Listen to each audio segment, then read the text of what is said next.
Hello YouTube, welcome back to Little Windy Hill Farm. We are working on a sign for the farm. So my wife and I went to the local scrapyard a couple weeks ago and we found a 6 foot in diameter saw blade. And we thought, wow, that thing's big enough. We could make a sign out of that for the farm.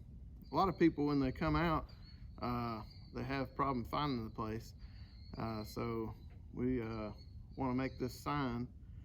So anyway, I'm going to show you the saw blade. I'm working on these two beams. The saw blade is 1/4 inch thick, and I cut these beams with roughly an 1/8 inch recess, the width of the saw blade. And the saw blade has some holes in it. So I'm gonna sandwich the saw blade between these two beams and then bolt through those holes. So anyway, let's go take a look at the saw blade. All right, so here's our saw blade. The other side, I've already hit it with a wire brush and put some Rust-Oleum primer on it.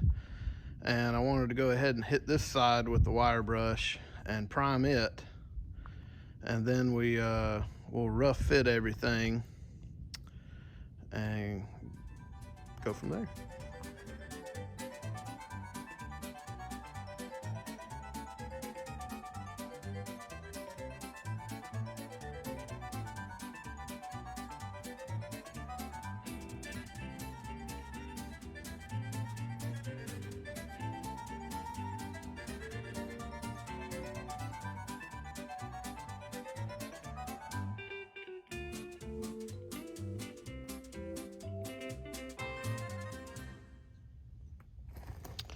All right, so we got the surface rust off of it.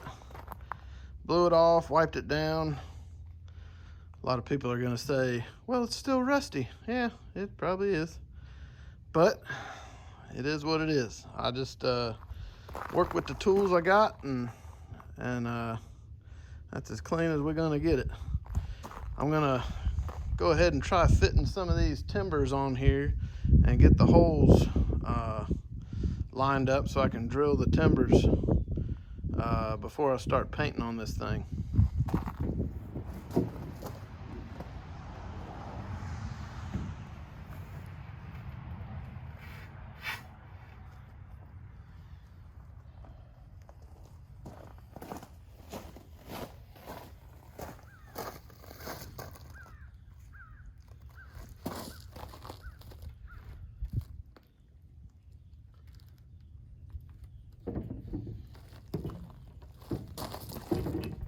You know what I should have done?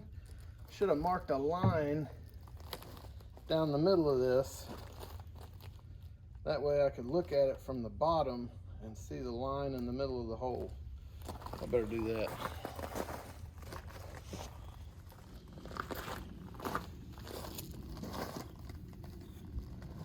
All right, so our timber is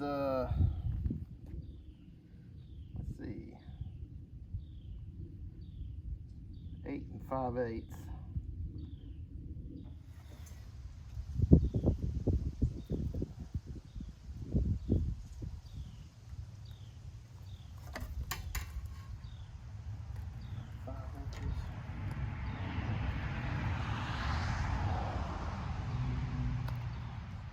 We're not going for perfection here.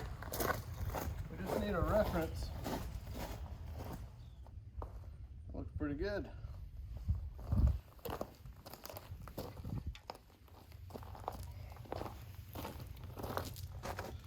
So if you're still trying to figure out what I'm doing here, I am sandwiching the saw blade in between the beam that's on there and the other one on the table over there.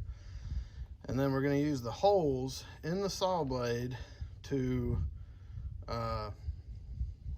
bolt it together. I got some 8-inch long, 1-inch bolts. And then I don't know, a little more than a foot hanging off each side. Those are going to be laid into a cradle that will be made of a 4-inch beam I've got back there in the woods, and we're going to have that cradle. That's going to be the sign stand, so to speak. It's going to hold the sign up. So the cradle will be held by on the either end of the beam.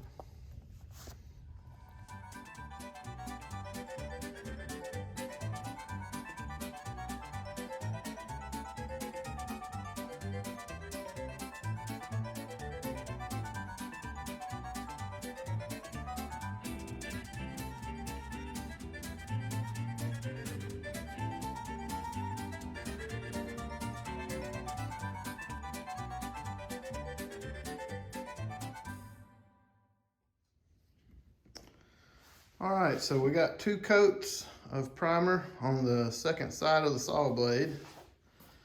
And over here, we got our beams, drilled the holes in them, and coated them with sealer, like a deck sealant. So it's gonna be outside. So the beam on the right is red oak, and the beam on the left is white oak. You gotta look down. It's got some neat little characteristics to it.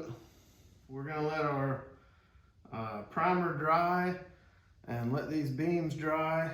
And tonight I'm gonna go over to a friend's house, and he's gonna weld up our U-shaped pieces that these beams are gonna sit in. They're gonna be welded to a 4-inch beam that we're gonna put in the ground, and we'll be on to the next part. We still gotta paint the blade. So let's see, that blade, I got it from the scrap yard. It was 318 pounds, the blade. And then with these beams bolted to it, I'm guessing we're gonna be pushing the 400-pound mark. So I'm trying to figure out the oil-based paint. The blade really needs to be flat when I paint the lettering, Little Windy Hill on there. So I'm trying to figure out exactly how I'm gonna go about doing it. If I'm gonna bolt the beams to the blade and make sure everything fits and everything, and then do the painting, or just leave the blade in place and try to do the painting that way. We'll see. It's gonna be a trial and error thing. We'll see you next time. Have a good one.